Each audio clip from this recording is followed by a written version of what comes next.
delegates are at stake here in the state of Michigan during next Tuesday's Republican primary, the biggest prize out of 4 states holding contests that day. For tonight's debate, we're partnering with Facebook. The conversation about this election has been intense, as the crowd is here. Since January 1st, 53 million people in the U.S. have been talking about the election on Facebook.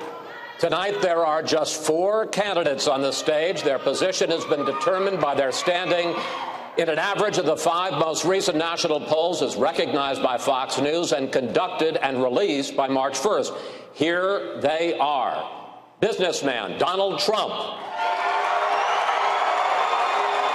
Texas Senator Ted Cruz. Florida Senator Marco Rubio. And Ohio Governor John Kasich. Mr. Trump, hi. Hello. How you doing? Nice to be with you, Megan. Great to have you here. You're looking well. You're looking As well. are you. Mr. Trump, as you may have heard, the 2012 Republican nominee for President Mitt Romney had some things to say about you today. He said your domestic policy will lead to recession. He said your foreign policy will make us less safe. And then he listed what he said are your personal qualities, quoting now Romney on Trump, quote, the bullying, the greed, the showing off, the misogyny, the absurd third-grade theatrics. He challenged you to answer with substance, not insults. How do you answer Mitt Romney, sir? Well, look, he was a failed candidate. He should have beaten President Obama very easy. He failed miserably, and it was an embarrassment to everybody, including the Republican Party. He went away. It looked like he went away on a vacation the last month. So I don't take that, and I guess obviously he wants to be relevant. He wants to be back in the game. As far as I'm concerned, we've got to reduce. We have to redo our trade deals 100%. I have the greatest business people in the world lined up to do it. We will make great trade deals. Mr. Trump, Romney also talked about your position on race and the controversy over your failure to denounce David Duke on Sunday. You have repeatedly disavowed him since then, but I'd like to go deeper than that. What are your views on the Ku Klux Klan and white supremacists? I totally disavow the Ku Klux Klan. I totally disavow David Duke. I've been doing it now for 2 weeks. You're probably about the 18th person that's asked me the question. It was very clear. That question was also talked about in the form of groups. I want to know, which groups are you talking about? You have to tell me which groups. Ultimately, he got to the Ku Klux Klan, which obviously I'm going to disavow.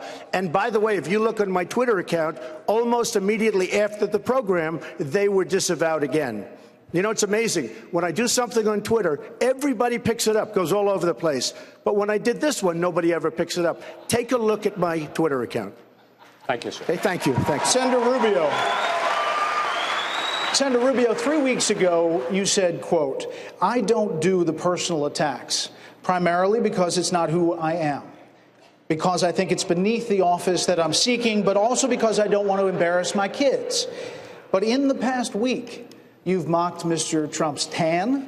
You've made fun of his spelling. You called him a con artist. You suggested he wet himself backstage at the last debate, along with other vulgar jokes and jabs. So what happened? Yeah, you know, Brett, let me say something. This campaign for the last year, Donald Trump has basically mocked everybody with personal attacks. He's done so to people that are sitting on the stage today. He's done so about people that are disabled. He's done it about every other candidate in this race. So if there's anyone who's ever deserved to be attacked that way, it's been Donald Trump for the way he's treated people in the last campaign. Now, that said, I would much prefer to have a policy debate. I hope that's what we'll have here tonight. Let's have a policy debate. Let's talk about Donald Trump's strategy and my strategy and Ted's strategy and John Kasich's strategy when it comes to ISIS and on health care and on the important issues facing this country. But let's be honest, too, about all this. The media has given these personal attacks that Donald Trump has made an incredible amount of coverage. Let's start talking again about the issues that matter to this country. I'm ready to do that starting right here, right now, tonight. Mr. Trump, your response? Well, I also happen to call him a lightweight, okay? And I have said that. So I would like to take that back. He's really not that much of a lightweight. And as far as, and I have to say this, he hit my hands. Nobody has ever hit my hands. I've never heard of this one. Look at those hands. Are they small hands? And he referred to my hands. If they're small, something else must be small. I guarantee you there's no problem. I guarantee it. All right. Okay. Moving on. Okay, Senator Cruz. You say that you are the true conservative in this race. But 15 states have voted now, and you have won only 4 of them. You've lost repeatedly with what is supposed to be your core voter groups, including evangelicals and conservatives. So hasn't your brand of conservatism been rejected by an electorate that appears to be more taken with Mr. Trump's populist message? Well, Megyn, you know, at the end of the day, for the folks at home, this is not about the insults back and forth between the candidates. 2/3 of the people who have cast a vote in a Republican primary or caucus have voted against you. They do not want you to be our nominee. And the reason why is because we are not going to turn over the conservative movement or the party of Lincoln or Reagan, for example, to someone whose positions are not conservative, to someone who last week defended Planned Parenthood for 30 seconds on a debate stage, to someone, for example, that has no ideas on foreign, someone who thinks the Nuclear Triad is a rock band from the 1980s, to someone who time and again on issue after issue has not proven that he has the principles that outline what the conservative movement has been about, and as Ted said, the things that made America great. America is great because of the conservative principles of limited government and free enterprise and our strong national defense, and our nominee needs to be someone that stands by those things. All right. Donald has not demonstrated that. Go ahead, Mr. Trump, and then we're going to have to go to Governor Kasich. Very nice words, but happens to be wrong. CNN just came out with a poll 2 days ago. A national poll, excuse me, a national poll where he's at 15, he's at 14, and I'm at 49. So when he says 75%, that would mean that 80% of the people don't dig you, and I'm back down to 50. Of all the people on the stage, he performs the worst against Hillary Clinton. Wrong. I beat Hillary Clinton. I beat Hillary Clinton in many polls. I beat Hillary Clinton in many polls. If you're our nominee, excuse me, I think I'm talking. Hold on, well, excuse me. I beat Hillary Clinton in many polls. Hold on. I hope you can. The audience cannot understand when you're talking over each other. Finish your point, Mr. Trump. I beat Hillary Clinton in many polls. The Q poll just came out. I beat Hillary Clinton in a recent Fox poll. I beat Hillary Clinton in USA Today. I beat her today in a poll in Ohio. I'm the only one that beats Hillary Clinton. I beat her, and I have not started on Hillary yet. Believe me, I will start soon. I haven't even started. Okay. Governor Kasich. So I'm a very, very big supporter of the Second Amendment. But in 2000, you wrote in your book, I generally oppose gun control, but I support the ban on assault weapons. I don't support it anymore. I do not support the ban on assault. Senator Cruz, any limits to the Second Amendment? Well, listen. Unlike Donald, I would not support banning firearms. In that instance, Bill Clinton banned many of the most popular firearms in America. And by the way, the study showed that ban did nothing to reduce violent crime. It just took away the Second Amendment rights of law-abiding citizens. And let me point out, you know, it is easy for political candidates to have rhetoric and say, I support the Second Amendment. But you cannot say that and at the same time say what Donald just said, which is that on the question of Supreme Court nominees, he wants to compromise and reach a middle ground with Harry Reid and Chuck Schumer. That's what he said in the last debate. Any justice that Harry Reid and Chuck Schumer sign off on. I did not say. And I would point out Harry Reid and Chuck Schumer are both Democrats that Mr. Trump has written checks to repeatedly. Any justice that those two sign off on is going to be a left-wing judicial activist who will undermine religious liberty, and we are one vote away from the Hillary decision being overturned, which would effectively erase the Second Amendment from the Bill of Rights. If you care about the Second Amendment, then you need to ask, who on this stage do you know will appoint principled constitutionalists to the court and not cut a deal with your Second Amendment Mr. rights? Trump. So we're listening to the all-talk, no-action politician, and he was the primary supporter of John Roberts, who gave us Obamacare. No, it's not. You take a look. He was the primary supporter. He pushed John Roberts and pushed him, and Bush ultimately appointed him. He got appointed. And when it came his time to raise his hand and kill Obamacare, not once but twice, he let us down, and he did the wrong thing. This is the man that was the primary supporter. And you can read Law Journal, you can read whatever you want to read. I've read plenty of it. There was no stronger supporter of John Roberts than him, and it was a very, very big mistake. Quickly, Senator Cruz. You know, Donald has a tenuous relationship with the truth. I wrote one op-ed supporting President Bush's nomination after he made it. I would not have made that nomination. But let me point out, not what you say in the op-ed. That is not what you said in the op-ed. Donald, please, I know it's hard not to interrupt. But it's not what you said in the op-ed. Breathe. Lion Ted. Breathe. You can do it. You can breathe. I know it's hard. I know it's hard, but just... When they're done with the yoga, can I answer a question? You cannot. I really hope that we don't see yoga on this stage. Well, he's very flexible, so you never know. Brett. The next president of the United States is going to have 8 years of a mess of a foreign policy to clean up. That's why it can't be Hillary Clinton. And quite frankly, that's why it can't be someone who simply has not shown the intellectual curiosity or the interest in learning about these very complicated issues. And Donald simply hasn't. Mr. Trump, your response. Well, let me just say this. I've gotten to know Marco over a period of time. Believe me, he is not a leader. Believe me. But that doesn't answer the question. He didn't interrupt you. Let him talk. Is not a leader.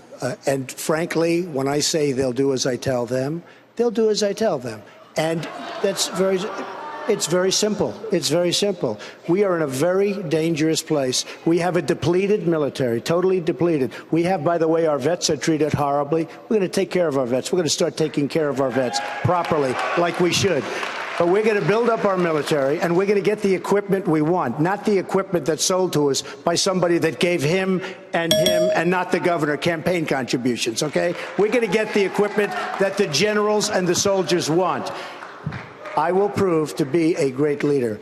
And, you know, it's very interesting. We talk about the polls. Every single poll, when it comes to ISIS and the military and the border, say by far Trump is the best. Mr. Trump, your time is up. Yeah, I just want a couple points. Once again, he was pressed on a policy issue to show his understanding of the foreign policy, and his reaction was just to attack somebody else with a name. And that'll do it for the 11th Republican primary debate of the 2016 presidential race, but the night is not over yet. Now to the Republican side, and Donald Trump racking up a win in Oregon overnight as he sits down with Megyn Kelly and goes on the attack not just against Hillary Clinton, but also her husband. ABC's Tom Llamas is here with the latest on all of that. Good morning, Tom. Amy, good morning to you. Donald Trump revealing some insight into how he thinks and the reasoning behind some of his outrageous stunts. And there was one uncomfortable moment in that interview when Kelly asked Trump about calling her a bimbo on social media. And I view myself as a person that, like everybody else, is fighting for survival. Overnight, Donald Trump and Megyn Kelly head-to-head. When I'm wounded, I go after people hard, okay? And I try and unwound myself. Their first interview since this explosive moment at that Republican presidential debate 9 months ago. You've called women you don't like fat pigs, dogs, slobs, and disgusting animals. Your Twitter account... Only Rosie O'Donnell. For the record, it was well beyond Rosie O'Donnell. Yes, I'm sure it was. Trump telling Kelly he thought it was an unfair opening question and retaliated, including with name-calling retweets. Bimbo? Well, there was a retweet, yeah. Did I say that? Many times. Ooh, okay. Excuse me. What do you think Not the most horrible thing, again, politically, not the most. Over your life, Megyn, you've been called a lot worse. Is that right? Wouldn't you say? You've had a life that's not been that easy. And it's not about me. It's not about me. It's about the messaging to young girls and to other women. It's a certain amount of fighting back. It's a modern day form of fighting back. I mean, it really is. And even though he's the presumptive Republican nominee, Trump telling Kelly this. If I don't go all the way and if I don't win, I will consider it to be a total and complete waste of time, energy, and money. To get there, Trump will have to get past the Democrats. A super PAC supporting Hillary Clinton now releasing this ad using Trump's own words on women. I view a person who's flat-chested is very hard to be attacked. Trump responding on Twitter, posting, "Amazing that crooked Hillary can do a hit ad on me concerning women when her husband was the worst abuser of women in U.S. political history." Former President Bill Clinton refusing to play Trump's game. I think people are smart enough to figure this out. Helping Trump, his wife Melania, defending him in Du Jour magazine. Melania saying in part, he's not Hitler. He wants to help America, bring people together, and bring jobs back.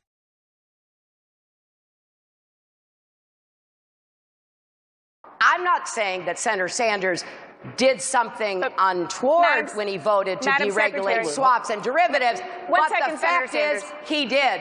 And that contributed to the collapse of Lehman Brothers, which started the cascade in the Great Recession. Senator Sanders, 1 second, please.